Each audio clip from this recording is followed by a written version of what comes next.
Hello and welcome back to Let's Play Disco Elysium with me, Bring It On. So as the game's progressed, I've actually gotten more and more afraid of failing checks.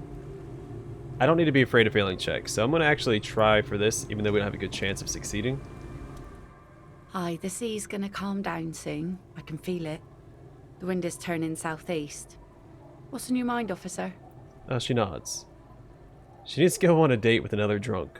Badly. Oh yes, she does. You need to get your drink on. There is no other way for human beings to procreate. Not after 6,000 years of yeast cultivation-based mating rituals.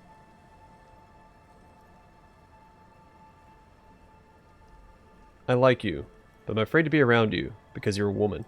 Okay. Where's this going? She blinks. Uh-oh. I need to be drunk. You do too. Please get drunk with me on a drunk date. Absurdly and pointedly phrased. You can be quite funny, officer. Anyway, what did you want? She doesn't laugh. She doesn't even understand you asked her out. Perhaps you're too sober to pull it off right now. Try again later. Alright, and we're gonna go back to Cindy the Skull as well. Because this game does an excellent job of closing one door but opening another. So if I fail that red check with Cindy the Skull, there's gonna be another way to find what I need to get the item that I need. So if I don't get the paintbrush from her, I'll be able to get it from somewhere else, so. I don't need to be afraid of failing. Plus, if I ever succeed one of those 3% checks, that's going to feel really good. However unlikely that may be.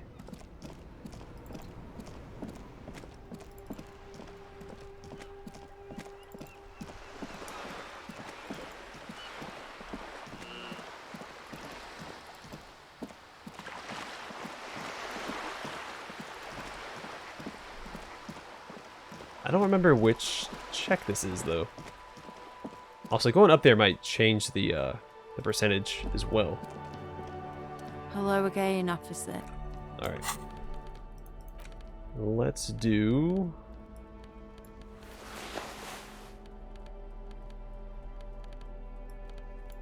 There we go.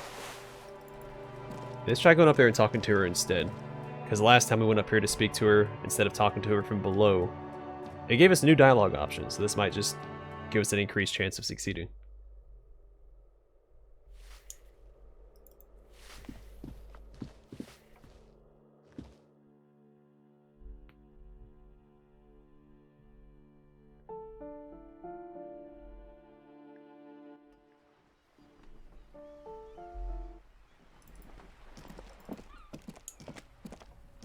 Hello again, officers.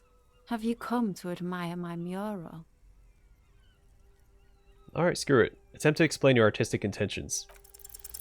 You don't have the skills to execute something like this in practice. But, oh boy, the idea's going to blow her fucking mind.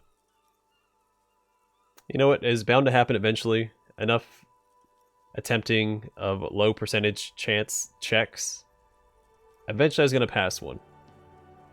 That feels really good.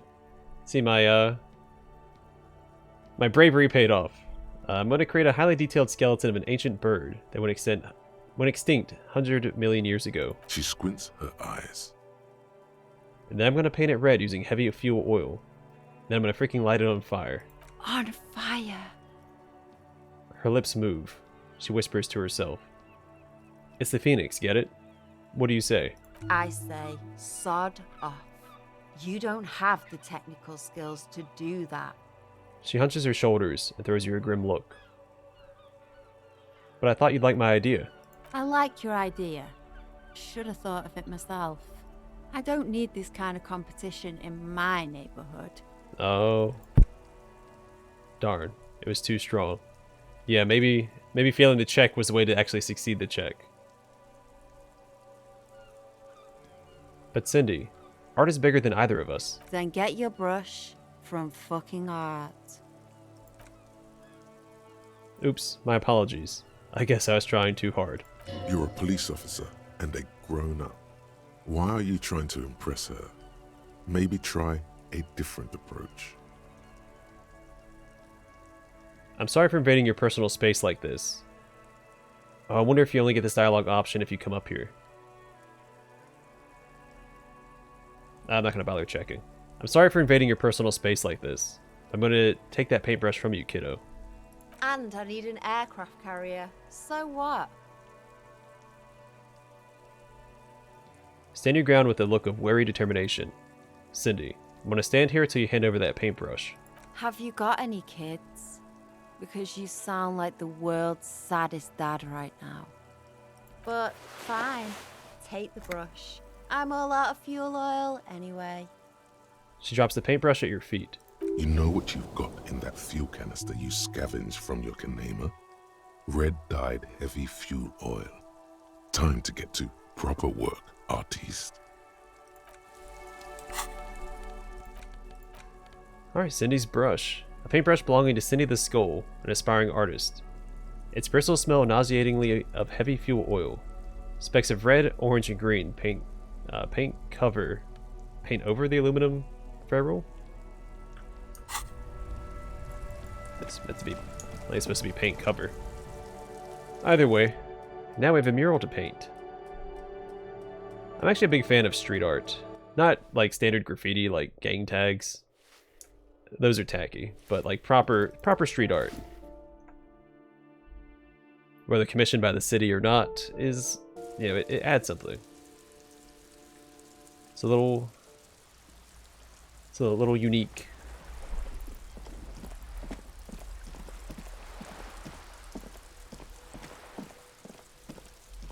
The paintbrush in your hand is like a loaded revolver. What will it be, Desperado? Quite a few things come to mind.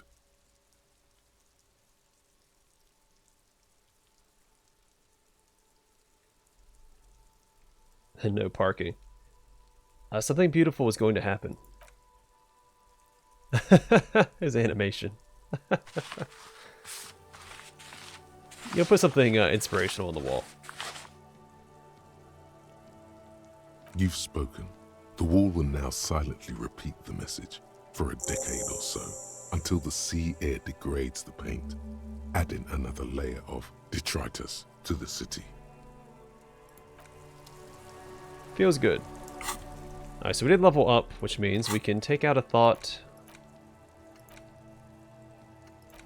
and start a new one.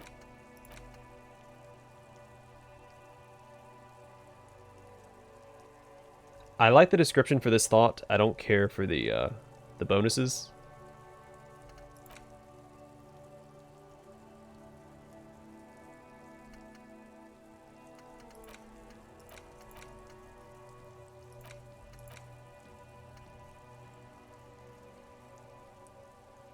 And I don't like this one either. I like the thought once again. This requires me to fail to heal.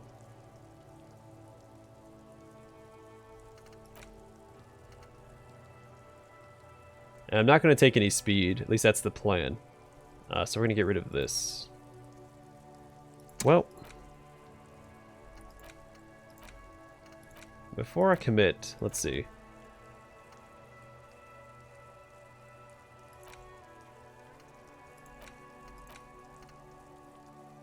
Yeah, I don't super care for this one, though that physical instrument has come in handy.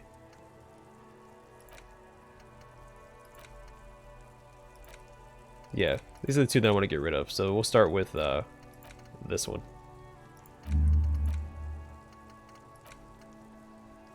This only takes 50 minutes, and it gives us +1 interfacing in the meantime, so let's do that.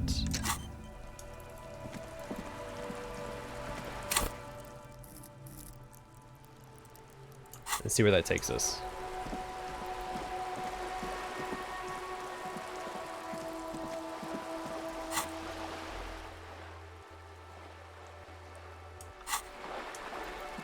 Alright, we'll go back across the waterlock. There's more people to talk to out and about. There's that woman sitting in a chair. At least I think it's a woman.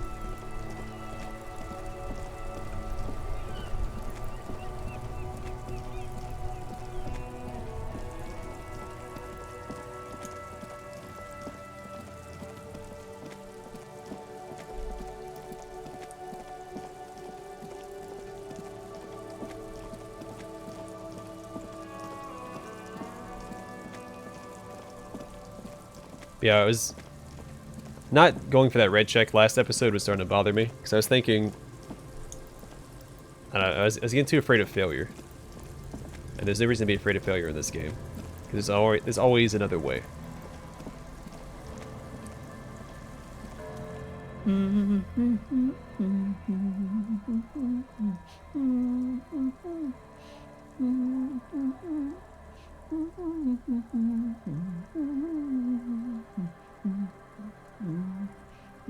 don't know if she's gonna stop.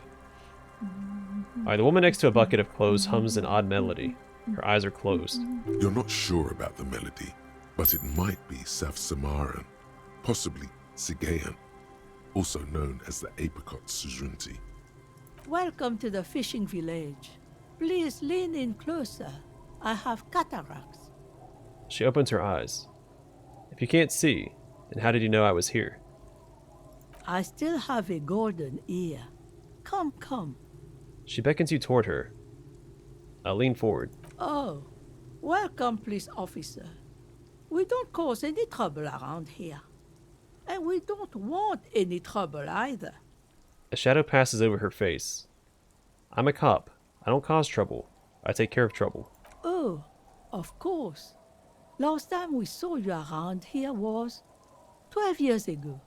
You also came to take care of trouble then. Wish you did. But still, in Martinez, you're considered an ill omen. Wait, I've been here before? No, not you personally. I meant the RCM. Some of the men got into a fight. One of them killed another. Locked himself in that woodshed over there. She points to the building behind her. He was brooding, needed some help opening the door. You got it open for him and took him to think about what he'd done in a more secluded place, somewhere more quiet. She says it as if he was on some kind of spiritual retreat. What kind of an ill omen are we talking about? Oh, the usual. Dark tidings. Black hound. I think it's in multiple folklores, but I think Irish folklore is the most prominent, or at least the one that I'm most familiar with that has a black hound as an ill omen. It's in something else as well. Is it Christianity?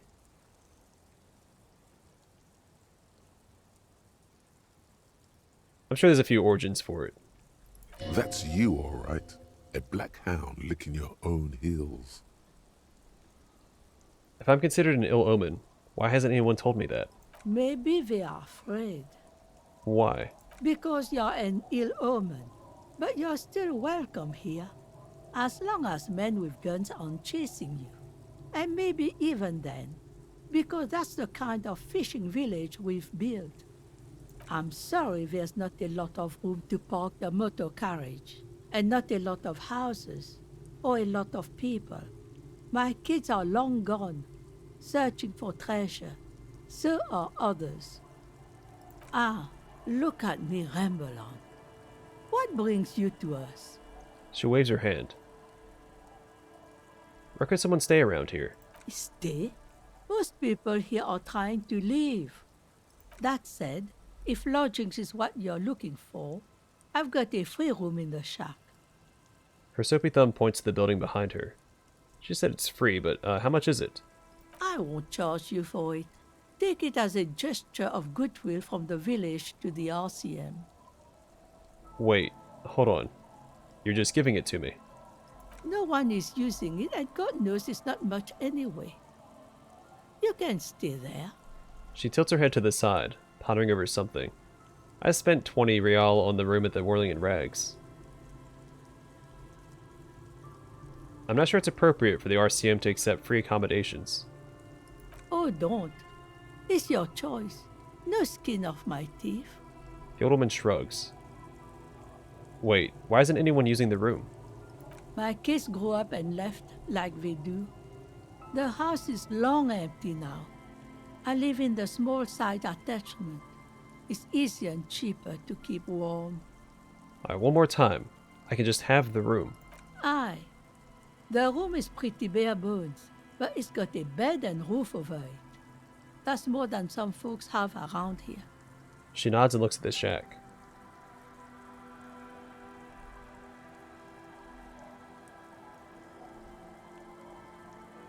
Now this is real Revacholian hospitality. My guard must be... Oh, no, I'm not saying that. I like the first part, and the second part went a little off the rails. Let's see. Yeah, I don't need much. This sounds just fine. An uncomplicated man. I take it that means you're interested. She nods approvingly. Yeah, you got yourself a tenant. Get keys to your new home. Don't make an old woman regret opening her house to the place. A key appears from under her apron. She hands it to you. Well, sweet, we just got free lodging. I wish I had known about that before I just spent 20 whole real on the whirling in rags. What is it in this fishing village? Just us. It's barely a village anymore. We almost don't exist. She sounds tired. What do you mean? This is pretty much a non-place. A gap. A blank spot on the map. Just a cluster of nameless shacks on a nameless street. She grins. The place is so pornographically poor, it's not even funny. Yeah, there's got to be something here.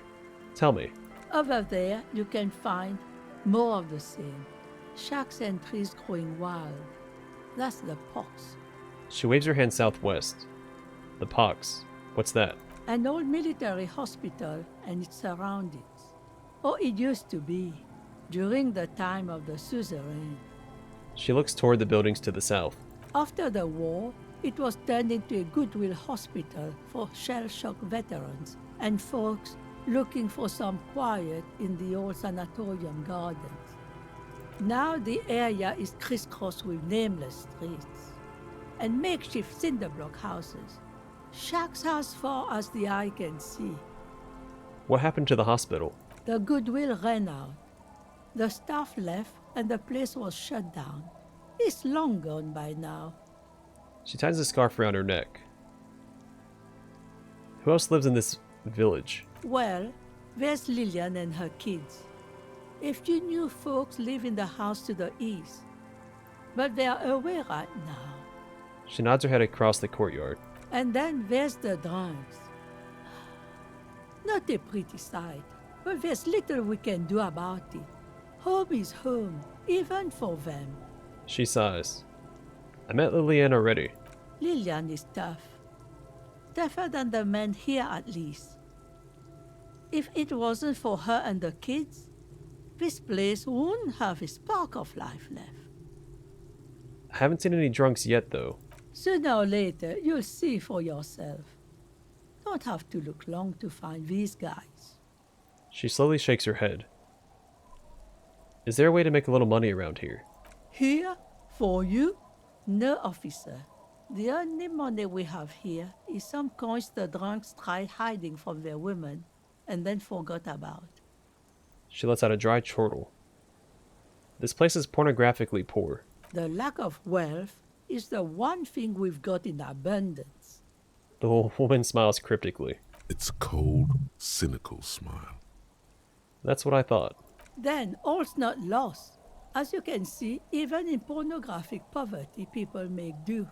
She replies, smoothing a wrinkle in her skirt. At least those who remain. She falls silent and turns to look over her shoulder, as though looking for someone.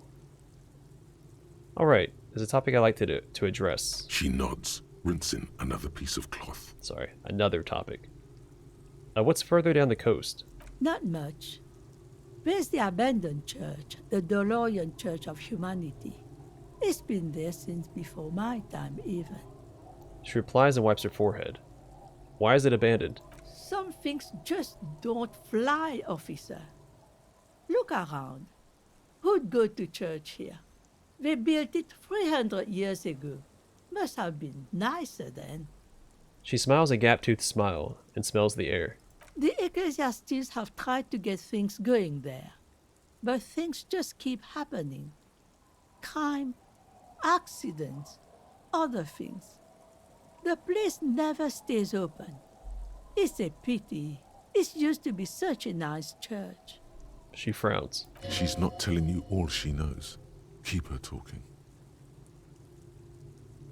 I get the feeling you're leaving stuff out. What else is going on? Well, there's that music. Music from across the sea. Huh. It started a few days ago, and now it's blasting even through the nights. She scoffs. And now, suspicious-looking people are sneaking around the church. I don't like that. Those would be the dance music enthusiasts in their tent. What else is on down coast? Before you get to the church, there's some ruins, an apartment complex, or some kind of electrical plant. Run-down bunch of houses, empty. Which is it then? Apartments or electrical plant? I don't know exactly. A pre-war place. It used to be something. Before the war. I wasn't here then, Was born in Samara. She shrugs. Anything else of note? Of note? The old fish market up on the boardwalk. But it's closed. That's it? There's gotta be more along the coast. What? You're one of those real estate people with big plans? If you want a development opportunity, you can check out the abandoned building over at Land's End. Used to be a supply depot, we think, sending goods and ammo across the bay. It's jammed shut though. We tried to get in, see if there was anything to sell or scavenge, but it's impossible. And now you know everything there is to know about this coast. She drops a bar of soap into the bucket with a splash. Also, isn't this place covered in snow? She's out here washing at nighttime. I assume it's so you can get the house whenever you want, or the room. Still. Tell me about yourself. Who exactly are you here? Me? No one. Just an old washerwoman. Mother called me Isabel, if that's what you're asking.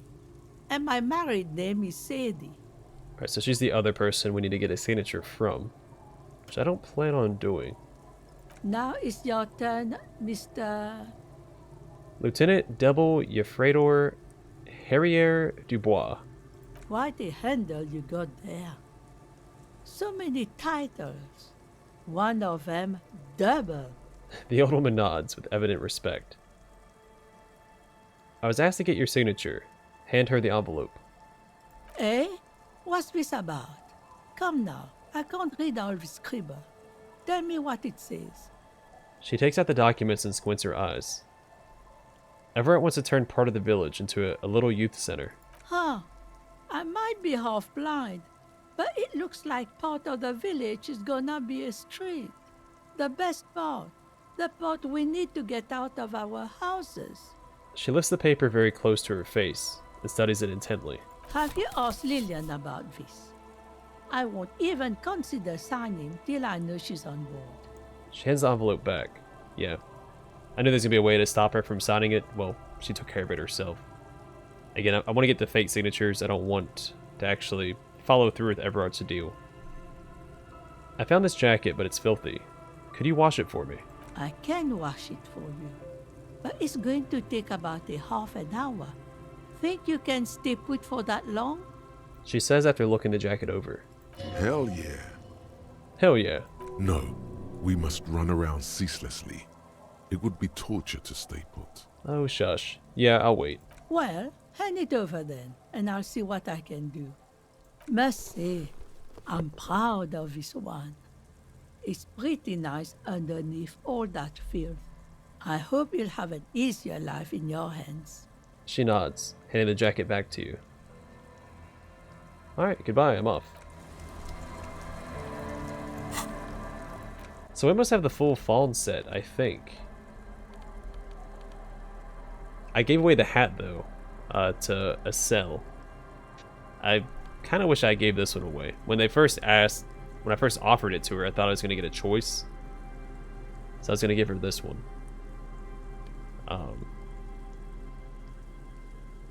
That's not bad. So +1 pain threshold, element proof, +1 half-light, always hot, -1 drama, sweat like a pig. This windbreaker... Oops, sorry, hit my desk. This windbreaker is like a protective cocoon, placing the wearer's torso into a pocket universe where wind, water, dirt, and fire cannot harm them. Huge writing, 100% synthetic, is proudly displayed on the chest. It lets absolutely no air through. Warning, item not actually fireproof. Yeah, because we have this. We can buy the pants from Kuno. Then we had the hat. I don't know about the shoes, though. Don't we have the shoes? We had fallen shoes. No, I think... No, Sealing sells the shoes. So yeah, we must have the full set.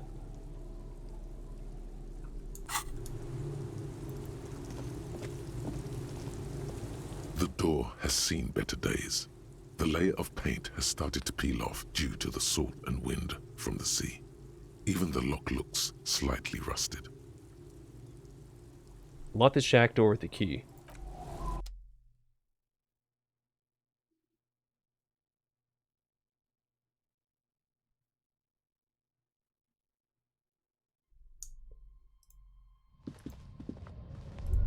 Nope. The floorboards creak under your step. The Interrogate heat engine hums quietly, giving out a pleasant warmth. Using a thermodynamic expander condenser cycle. Nice. Old science fiction magazines, books about bird watching, an almanac from '39. You see waves, the sea, a church.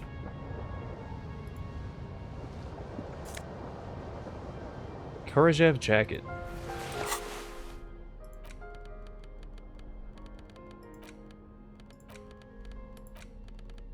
+1 logic, checkmate. The swanky checker jacket flatters your form in a way that makes you feel the fun kind of serious. It has really nice roomy pockets too. Oh, I do like the way that looks. Do we have better pants? The brown pants probably go well with this. Yeah, there we go.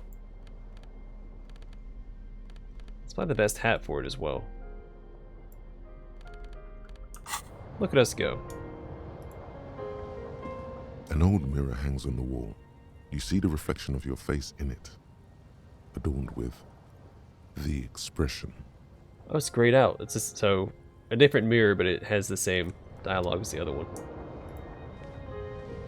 On the table, you see a bowl of water, a rough soap, and next to it, a small hand mirror. A straight razor soaks inside the wash basin. Is shaving the right call? The water reflects back a vague image of your face. Nose bulbous and red, hair unkempt, wrinkles lining the eyes and forehead. The stash is gigantic. You'll be looking like a pansy without the chops.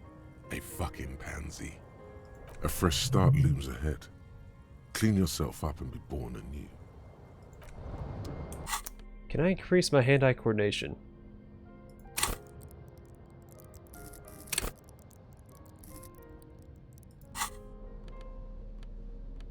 I don't think that I have a way to do so.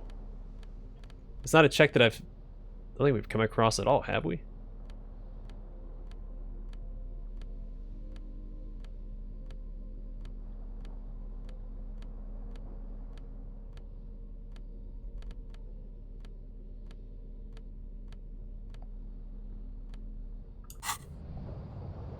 On the table, you see a bowl of water, a rough soap, and next to it, a small hand mirror. A straight razor soaks inside the wash basin. Okay, this goes against my better instinct. I know I just said that I should be afraid of failing, but I think giving this guy a straight razor to try and shave with a 28% chance of success is a bad idea. We're gonna do it anyway. Time to shave. Get these mutton chops off. Your hand trembles as you scratch your cheek. Oh no, that's not how a grown man shaves. No, you don't. Ugh, no, yeah, leave it for now. Thank God, I would have cut your throat. Yeah, I know. The centipede is exaggerating. People don't actually cut their own throats when they're shaving. At least, not accidentally. Yeah, no. Let's just get away from that for now.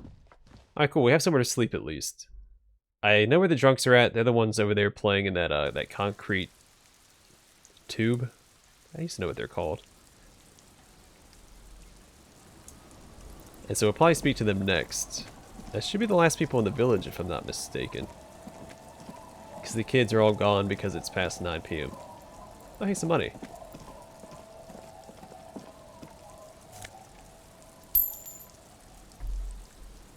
Alright, I'm going to call it here. The next episode we'll speak to these guys, and that might be it. Everything that we can do for the night. I could go inspect the church if I wanted, but again, I'm going to wait for Kim. So I think we'll speak to these guys, and then sleep until tomorrow. Get Kim back with us, and we have a few things to do with him. We gotta speak to Joyce, we have to speak to Titus, we have to check out the church. I mean, I have everything right here, so...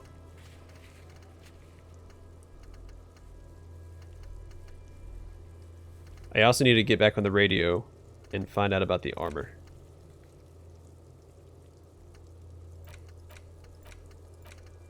Oh yeah, we can do the cryptozoologist. I'll wait for Kim for that as well, since it's, you know, technically a case. Not as much to do as I thought. Doing pretty good. Alright, anyway, gonna call it here. Thanks for watching. I'm gonna stand over here. Thanks for watching. I'll see you guys in the next one.